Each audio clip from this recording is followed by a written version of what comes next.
Hi, Guy. How you going? A little bit sick, actually, today. I got the black lung, Pop. It's one of those kind of days. It actually was far more beautiful than the last time we tried to do this. Yes. Anyway. I might not have mentioned it in the intro, but this is actually now our second time doing this. And I was lazy last time and kind of put the onus on Guy to make sure the recording levels were correct for my podcast, and they turned out they were a bit off. So my apologies for taking up an hour of your time for no reason. No, that's all right, because normally I've got a loud voice, so I overcompensated by turning myself down that much that I was too quiet. And I tend to talk slightly louder when I'm recording than what I ever do normally, so I was probably a tiny bit louder than I would have been when I was doing the mic check. But how are we now? Those levels would look pristine, wouldn't they? Those levels look as nice as the day outside. Excellente. Which, if you're in Albury Wodonga, you'll know that the last few days have been quite cold. That's why I think I got a cold. I wouldn't say cold snap, because, people have been bitching. Just cold, yeah. Yeah. The other day at work, there's people walking around with hoods on. And I've got a beanie on right now, man. Yeah, I don't know how I feel about that yet. We got shorts on. Yeah, no, we'll work on the beanie throughout the conversation. So, Guy, we met each other probably 3 Sundays ago at an open mic. And splendid I really feel like this time, last time I did listen back just to see how the conversation went, and obviously it was fun and there were some funny moments, but it did sound like two people who were 2 hours away from knowing each other all that well, and we kind of covered all that in the last conversation. So I'll just probably touch on a few bits that are essential information. We met doing a stand-up comedy open mic. Yeah. And I was as green as it was possible to be, being my first time. And you had a few really polished jokes. So, just a few. Obviously today, just for some context for people, we're sitting in the Hit and Triple M studios here. Network studios. The Network studios here in Albury Wodonga. And we're looking out at a really nice day now on Kiwar Street. So, yeah, nice bit of sun. Yeah. See the monument. So for those people listening that are probably thinking, another radio person. We're not going to talk about radio today. It's just Guy's got a radio voice and a radio history, so it might come up here and there, but I was hoping we might be able to start with comedy. Yeah, sure, man. I'd love to.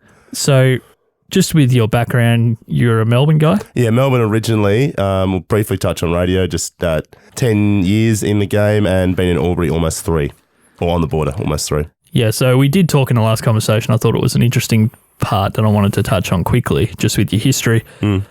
Where do you think you maybe developed the majority of your radio and or comedy chops? Community radio in Melbourne, I'd say. So Sin FM, or I think it's just Sin now.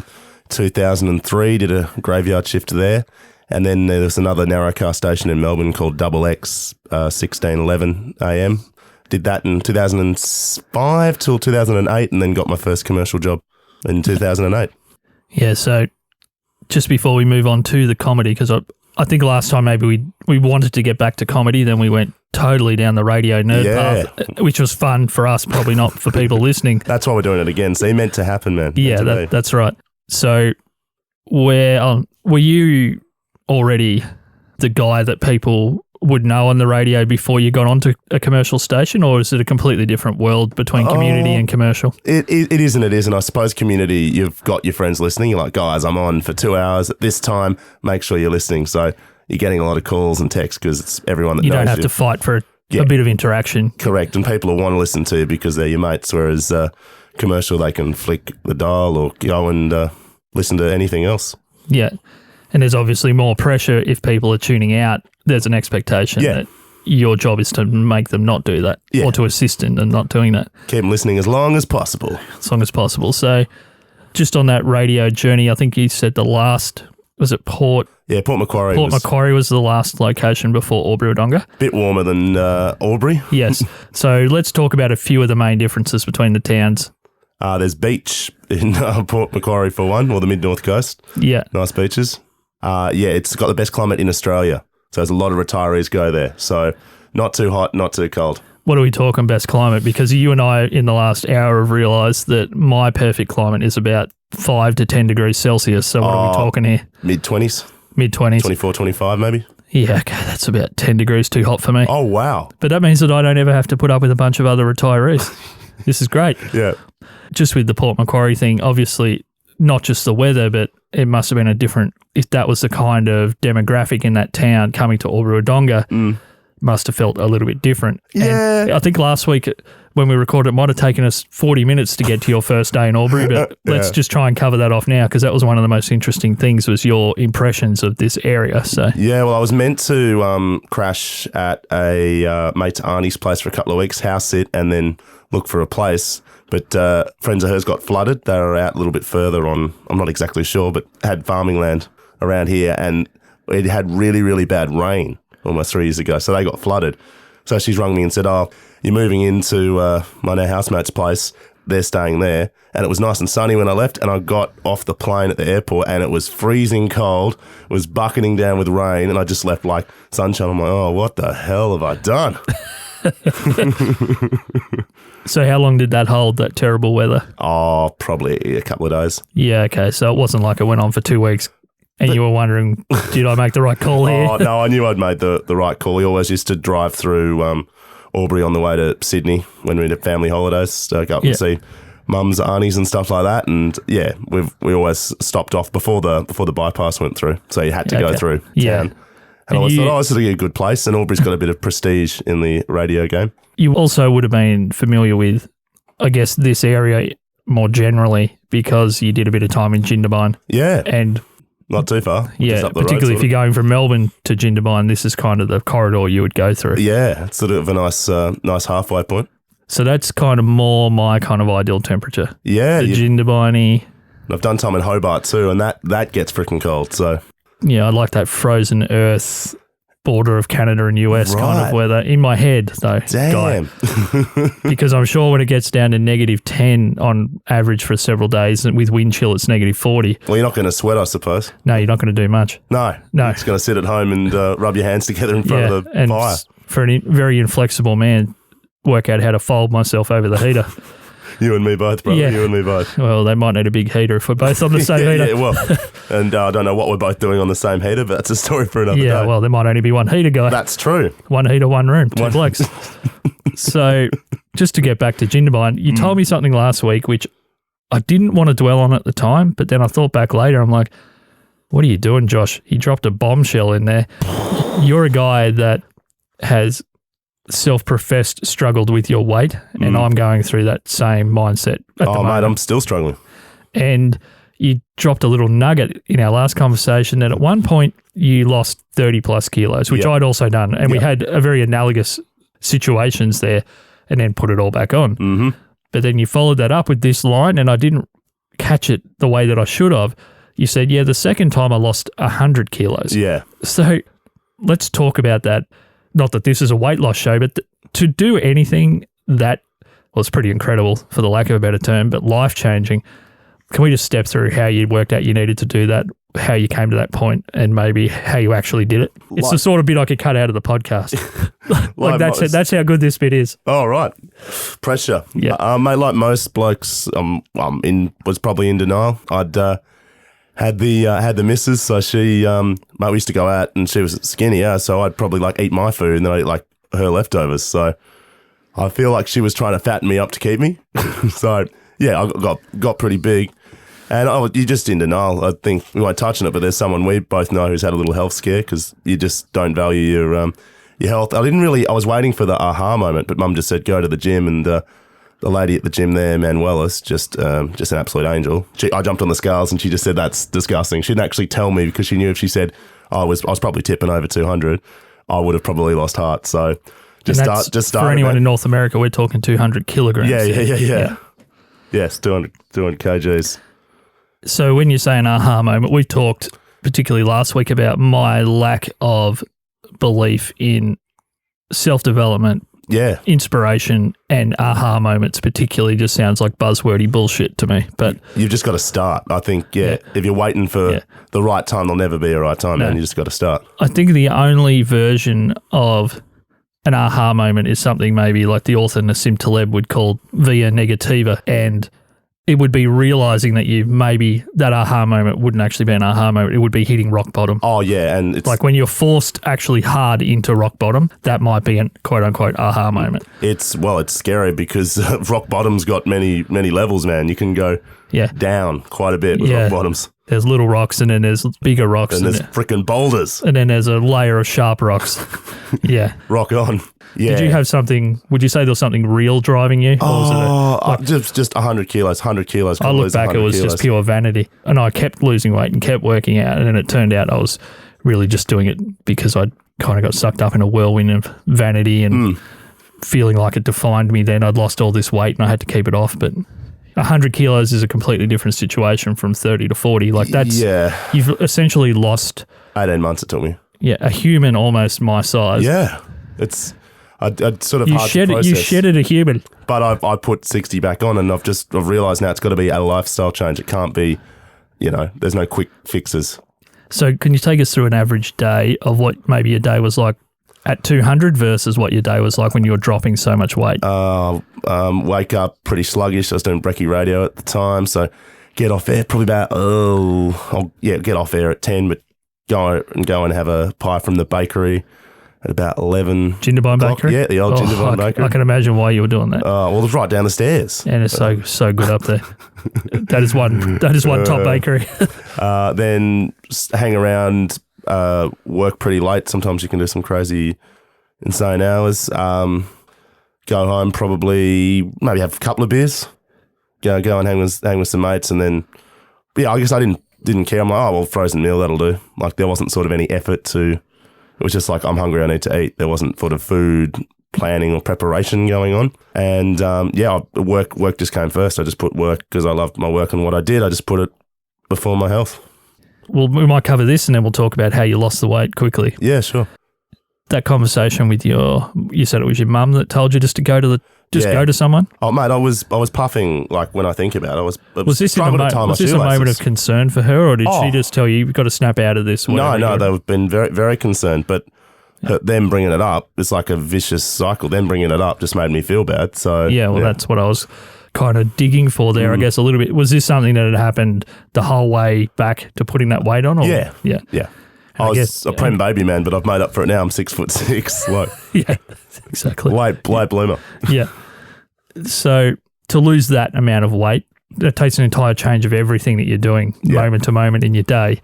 How did you achieve that? And we'll get off this in a minute. Yeah, no, that's all right, mate. Yeah. So gym in the morning, work, gym again. Was it just mainly fat burning or cardio? Yes, just cardio. I still love my spin classes. Yep. Yeah, so it was just shred. So I was probably going to the gym maybe, I'd say at least 6 times a week when I was like hardcore into it. Yep. And then just been like strict hours, like 11 o'clock I'm eating this, 1 o'clock I'm having this. Like it was, and again, it's not like now I've got respect for people that do it. It's a big change. But yeah, there was I never went out. I didn't drink for like 3 months, and I'm a pretty sociable person. Yep. So yeah, it was good, but I was that driven. But I think it obviously wasn't sustainable, I guess, is what I'm coming back to, because I put it back on. Yeah. That can be the downside of you get so into your idea du jour that it becomes all encompassing to the point where you burn yourself out on it. Oh, yeah. Yeah. For 3 months, I was probably, a mate of mine said, I'm a bit worried about you, man. Like, you all right? I probably wasn't sleeping as much as I should have. You just said, you're looking like you're going too far the other way now. Yeah. It's finding that equilibrium. Yeah. That balance. I mean, you and I have talked before too about if you're going to undergo any massive life change, not everybody in your life is going to react positively to that. Yeah. So it can be a lonely journey. We appear to have opened Citrix receiver here by accident somehow with the mouse. That's all right. Can we close that? Is this a Citrix ad? Should I leave this in the podcast? Because Citrix used to be they used to have GoToMeeting, and I'd hear that all the time on podcasts. That is a Citrix thing. There you go. No, Citrix is good to go. We are still recording. Oh, there you go. This is live podcasting at its best. Well, that might have to stay in the podcast, Joe Rogan style. Yeah, sweet. Yeah. It is awesome being in here. So we'll get off the weight loss stuff now. But I mean, and I'm still undergoing it, man. Like I've lost 8 kilos, but now I'm doing it slowly the right way, and it's just I'm always going to have to watch my weight, and that's fine. And it's much better if I had a choice of being where I was to you take the weight loss any day. So getting back around to Albury Wodonga. Yeah.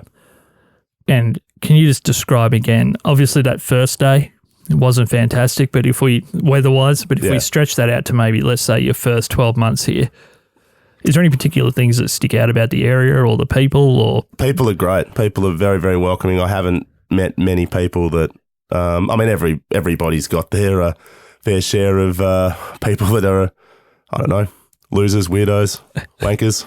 Wankers particularly. I haven't met many on the board. Everyone's pretty welcoming, friendly.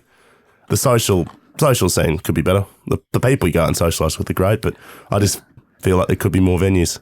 More venues doing more different kinds of entertainment? Yeah. Or just... Yeah, I think so. You're not just talking about liquor? No. I didn't pull you up on that last time in our last conversation. I'm like, is he just talking about liquor? No, not just liquor. I mean, probably liquor's a big part of it. Yeah. I do enjoy the odd social beverage, not as much as I used to. Oh, speaking of beverage, I better have this iced coffee. That's the second ad for the podcast. I didn't say what brand iced coffee it was, though. No, but people have to go to the website for that. Ah, there you go. punchingsideways.com/coffee. So people obviously were good here, and right. You said that you think that the social scene could be a little bit better. Apparently it used to be better. It did for people probably under 35. There used to be more stuff outside of late night that would happen for people that were younger. Yeah, I heard that. And now there's more people. There was beer garden drinking, and there was a lot of Sunday sessions in different places. And bands. And bands, yeah. And there was more kinds of people that had more to go to. Yeah. Yeah. Which, getting back around to comedy, that's something that really has never been here. No. But now it's starting to pick up steam. So can we talk a little bit of comedy? Sure, man. I think maybe that could fill a little bit of that gap of the lack of entertainment for people. Yeah, and just options. I'd rather go out and do something than sit at home and Netflix and chill. I mean, that's got its place, but it's always got to be outside. And you've also got to meet people to Netflix and chill with, which is difficult when all you're trying to do is Netflix and chill. Spot on. I think that kind of the cart leading the horse there. We need like a Netflix and chill group. Well, I'll let you start that one up because I'm not putting that anywhere online. No, okay, right. Yeah, I'm afraid to Google that. So just with the comedy scene, obviously, I'm a complete novice, only having done it once, and I'm probably going to go up again twice in the next week. Good on you. But you've done a few shows now. 3 now. Yeah, where a few of those jokes that you had were pretty polished and had some, and obviously your presentation and your voice obviously gave life to a lot of that stuff. Yeah, I think someone said you're good at projection and your presence. And just you sound so relaxed up there because talking, I guess, is your job. Yeah, but radio people are a bit weird. Like, we talk to thousands of people every day, but we don't see them. So getting up in front of a crowd is a different experience. So it's interesting. That's something I was going to ask. And I think I might have asked Seamus this when he was on the show, back when he was doing the morning radio here. Yeah. He thought that his time on radio actually helped his stand-up quite a bit with compressing things down and chopping out stuff you don't need. Yes. But I've heard most people say that they're not all that much alike. They are, but they aren't. There is definitely a crossover. Like, obviously, you've got a lot of comedians that are doing big national drive time shows or breakfast shows. Yeah.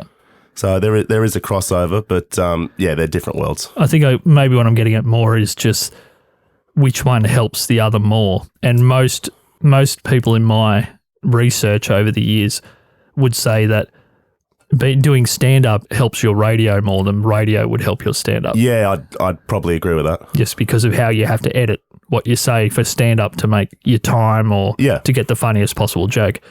So when you're going up there, do you think about it as though I'm going to do something super funny that maybe would work on radio, or do you view it as a completely different medium? Completely different. Yeah. Because you can engage an immediate reaction, which you're not necessarily going to get on radio unless you've got a co-host sitting across the desk from you. So let's just throw the question out there.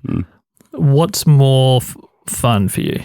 Oh, radio. Radio is my love, but I'm very, very new into the stand-up circle. I always wanted to do a bit of stand-up. I actually met Jade from Off the Rails Comedy Out, and I said, I'm thinking of getting up. Like, I do want to do it.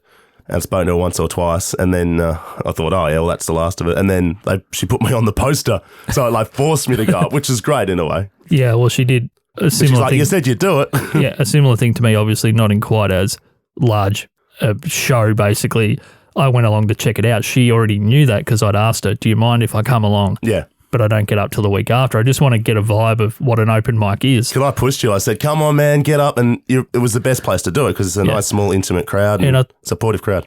It worked for one reason for me because I was so nervous about doing it and I was already talked myself into not doing it. Being forced into doing it meant that I couldn't have been less prepared or more nervous than I was at that moment, and I still actually managed to do it. There you go, see? Power of the mind, man. And that's 1 week ahead of where I would have been, or now it turns out it hasn't happened for a few weeks. It's basically a month ahead, and I've managed to even do a little bit of work on some other jokes that I thought were maybe a bit underdone. I got those maybe more worked out. I refined some of what I did go with, and I also dumped a few things that just I really need to work on, making sure the references aren't too obscure and that sort of stuff. Yeah, you got to sort of play to the lowest common denominator. Yeah, a little bit, particularly when you don't have the skills to do the storytelling part of it as well as what you might like. I think the actual premises and the punchlines, they have to be pretty easy to follow. Yeah. Because you don't have the skill to take people on a journey they can. That just comes with practice. Yeah, exactly. So I've refined a few things, even just on that one show. And that's now, if I hadn't have done it that day, if I had have just watched, I'd still be packing bricks about possibly going up tomorrow and I wouldn't have had that insight. Oh, the first one's always the hardest, isn't it? New experience. I think I described it to you last time, Guy, as I thought I was 10 metres behind the starting line of how possibly out of your own head you can get. I was 90 more metres. I was at 100-metre dash back from where I actually thought I would be as far as preparation and what it feels like to be up there. But sometimes you can over-prepare too. Like, that was part of my problem. I kind of had half-done material, but I didn't know it all that well. Yeah. And I got a little bit lost between ad-libbing and pre-done stuff. But did anyone care? No. No. Yeah. Well, I mean, it was a pretty supportive environment. Yeah, I don't think 100%. It could have been much more supportive. That's why I said to you to get up, because I wish I had that for my first show. Like, yeah, you got thrown straight up on the stage. But don't get me wrong, it was still supportive. I had all my mates from work there, but it'd be a much better place to start. Yeah. Smaller, intimate venue. Since doing that, I've had a lot of people say, "Oh, that makes sense. Wow, well done for actually getting out and doing it." Surprising people did. Surprising people. Because, I mean, you can be the funniest person in the room and never actually get in front of people and bomb or possibly not be funny or any of the potential things that can happen when you're doing stand-up. Well, it comes back a bit to the weight loss earlier. Just do it. Just have a go. And if it doesn't work, it doesn't work. But yours has worked very, very well. Well, I mean, the thing is, it's funny. I think we also spoke. It's a theory that I have between my music life and this new life where I'm trying to just do a bit of stand-up and see what comes of that. There's a certain level you have to be at with music to even justify being on the stage. And as you said last week, you can sort of hide behind the band. Like there's no one to hide behind. You can hide behind, if you're playing a little show, you can hide behind the volume of the drums. The singer's always going to be the focus if you have a singer. Yep. And loud amplifiers playing heavy progressive rock music. And you can play a song that you know people will love. If your set's going terribly and you're in a progressive rock band, just play a Tool song or a Perfect Circle song. Yeah. And you will win those people over completely, even if the rest of your set sucked. Or shout at the bar. Yeah, or do that, or just say, look, I know that sucked, but we've got $50 on the bar. Nice. Yeah. Bribes. Yeah, bribes. Whereas in comedy, I feel much more ready for it to be bad for a long time. If you said, Josh, you're going to get on stage and your band is not going to be very good for 2 or 3 years, I'd be like, F that. I'm not doing that. But sorry. Now look at that. Yeah. Whereas with the comedy thing, I think just because of how I felt out there, I thought, this is a really, really hard thing to do. Oh, yeah, it's harder than it looks. Yeah. It's so much harder. So I've got to really commit to a couple of years before I'm going to be any good at this at all. Yeah, I think that's the case with most things, but comedy probably especially. But with music, though, if you get the right people in the room, it cuts down the time between being okay and being really good by, if you got 4 incredibly good players, that might cut 12 months worth of development down to a week. Or power in numbers too, I suppose. Yeah. And you can encourage each other. Someone might be down, but 3 guys in the band are having fun, et cetera, et cetera. It can kind of lift everyone up if you're having a bad show. Yeah, and it's spot on. If you're having a down day, people can sort of, come on, mate, harden up, get out there. And obviously, I haven't done enough comedy to know, but I'd reckon if you do a really bad set and you're driving home by yourself or walking home, or you're just surrounded by people that had great sets and you were the only one who had a really bad one. I can't imagine that would be quite the same. No, that'd be pretty tough. I suppose if you've got I don't know what the Melbourne scene's like, but the Albury scene's been awesome. I'm sure that like anything, you got your good people, and then you'll have the ones that'll cut your feet off to get ahead. And I mean, that's why I'm doing it at the moment, guys, just preparing for when I move. Yeah. I don't want to get down there and be a 100% novice. Well, you're definitely not. You're already streaks ahead of a novice because you've been up there once already. Yeah, which is the more times I get up, the more ready I'll be for Melbourne, which will obviously, the bar of talent is just X amount higher. So. Well, I mean, that's how you get better too. You obviously hang around people that are better than you so you can learn from them and raise the bar. And that's the other thing, I guess, because it's a group of people all with egos. If you in the music world, if you had have said, look, if you really want to be good, you're going to have to be prepared to be the worst band on a bill for 12 months or 2 years. Most people would be like, I'm not doing that. I want to play with bands worse than us, not better. But when you started out, you were prepared to put in the effort, and I suppose that's the same with the comedy world as well. You're prepared to put in the work to get the results. Yeah, it might just come that I was a musician when I was in my 20s, and everything's ego-driven when you're that age, and I'm starting comedy in my mid-30s. Maybe it's just a different level of maturity. Well, yeah, more life experience and... Knowing now that you're going to be the worst person on a bill for a long time in comedy, it actually sounds like, that's probably the best way to actually get good. But you might not. You might be the worst, but then you might be mediocre. You're not going to be the worst for forever. Yeah, well, that's... Someone will take your place. Yeah, these are just all my crazy theories. My brain gets away from me sometimes, Guy. So let's get back on you. We've just talked about me somehow. That's all right. It's your podcast. Yeah, well, that's right, but no one wants to hear me talk. I've been doing this for 10 years. If they wanted to hear me talk, they could have found something else to listen to, just me on it. So radio brought you to the area. Yep. And you seem to be, well, just from talking to you outside of recording, you seem to really love this particular job that you're doing now, the environment here and also the area. Yeah, it's great. Are you going anywhere? Well, it's funny actually. I was, I radio sort of 2-3 years, I get the itch. So I would only move if it was a good job. Like I'm not just going to move. So when you say tomorrow. Good, do you mean metropolitan? Yeah. Bigger the population, better the job. Yeah. But even then, like I am happy in Albury, but I get to the point where I like another challenge. Yeah. And the job's still challenging, but to grow, you need a different environment, don't you? Because we can get comfortable and not complacent, but settled, I guess, in a bubble. Yeah, exactly. So at the risk of your employers hearing this, if you did have a dream city to be in, let's just say you're happy in Albury, but there's somewhere in your mind, and doesn't even need to be Australia. Yeah. What sort of job do you have in your head in radio? Can you see yourself thinking that's it for me? That's the job I want.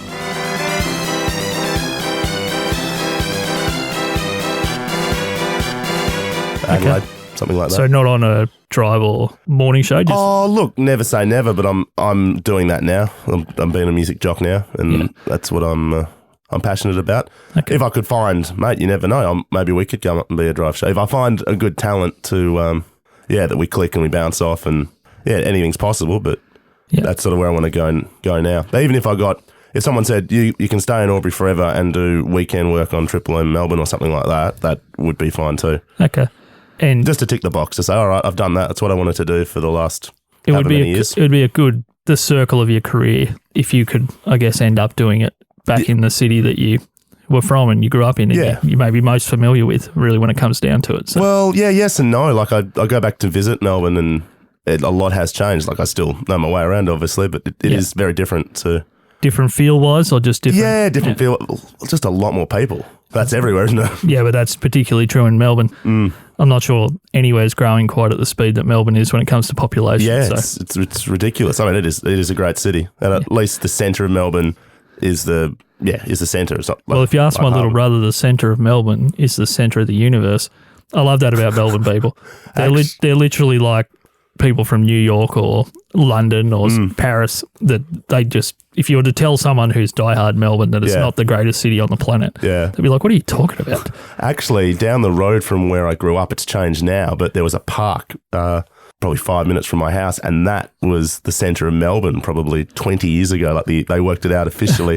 That The was actual geographical centre. Oh, that's cool. But not now, obviously, with all the population. It's probably moved further out. Yeah. Is it marked as the centre of Melbourne? I think there's a little plaque there. I'll need to go and have a look. Ferndale Park. I mean, that might not be a very good radio segment. The new centre of Melbourne, the actual centre. Yeah, but you'd probably only get one episode out of a podcast. I'd say so, but it might be cool just to go and find out exactly where it is, just to see how much it's moved. A 6-part series. Getting on the bus, going down. Yeah. I know that my auntie and uncle, they live in a suburb called Rowville. Oh, yeah, no, Rowville. And used to drive up, and it was whatever the road where St Kilda's old home ground was. Oh, yeah. And you drive up that road. Is it Punt Road? No, I can't. Saints fans will tell us. You come up over this rise into Rowville, and there was nothing in this massive valley. And up on the left, there was this one street. And you drive down a bit, and then you turn back onto this street, and that's where my auntie was. Okay. And now there's that entire valley, which is massive, is absolutely crammed with houses, and they go like 3 or 4 suburbs further now. And that was just basically an open valley that led onto a mountain.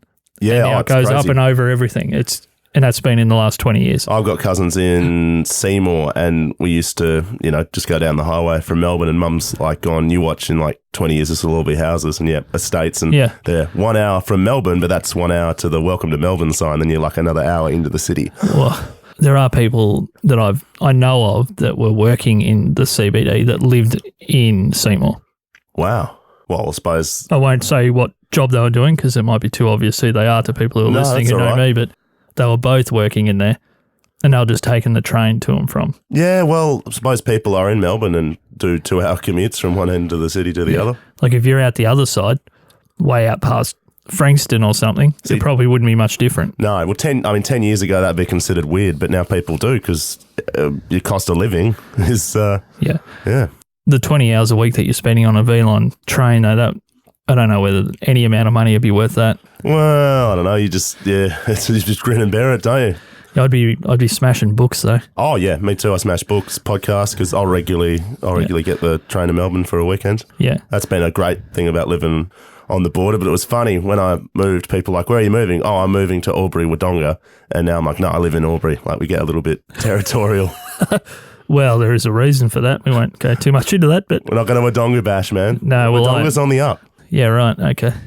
Well, did they end up opening the main street? Yeah. Yeah, that looked really great. So, right, we might lost half our audience. Yeah, well, no one from Wodonga listens this far through a podcast. Oh, okay. Yeah, they got stuff to do. So we might finish off, Guy, just by tackling your last name. Okay. And I think in the last episode we might have went into a little bit more smutty territory than what we really wanted to. Pretty dark territory. It was pretty dark. So I'm just going to have a go at your last name, and then you tell me if it's right, and then I'll break it down a little bit slower, and we'll see if people get it. Okay. Yeah. Mylecharane. Pretty much bang on. Mylecharane. Mylecharane. Mylecharane. Mylecharane. Mylecharane. Mylecharane. Yeah. Okay, so can you just say that very slowly and phonetically for us, for the people listening at home? Mylecharane. If you think you know what that is, look me up on Facebook, facebook.com/Joshua C. Liston or at Joshua C. Liston on Twitter and Instagram. And who knows, I'll buy you a beer next time I see you if you reckon you can guess what exactly we're trying to get at there. That's a better way of doing it. Yeah. Mylecharane. Guy, Mylecharane. There you go, you got it. Excellent. Well, thank you so much for doing this again, mate. Thank you. Mate, that's all right. Thank you for having me on. Thank you for the awesome studio. I mean, just the fact that I can concentrate 100% on the person and not be listening for room reflections and hand rustling. And sorry for not looking at you. I was looking at you, but I got a lazy eye. So probably like, hello? Oh, no, he's looking at me. It's all right. Hey, you know the worst thing about having a lazy eye? Hit me. It spreads to the rest of your body. Wow. And we'll end on that horrible note. That one will make the edit, but just barely. Okay. Punchingsideways.com for this episode and all others. And the easiest way to get people to listen, if they're not podcast friendly or they're not sure about how to use their apps, is just go to the website and press play. Or you could make them a cassette tape. Or I can send you a CD in the mail. Okay. And I'll get Guy to sign it phonetically. Oh, yeah. Okay. Thanks, mate. Thank you, man. Bye-bye.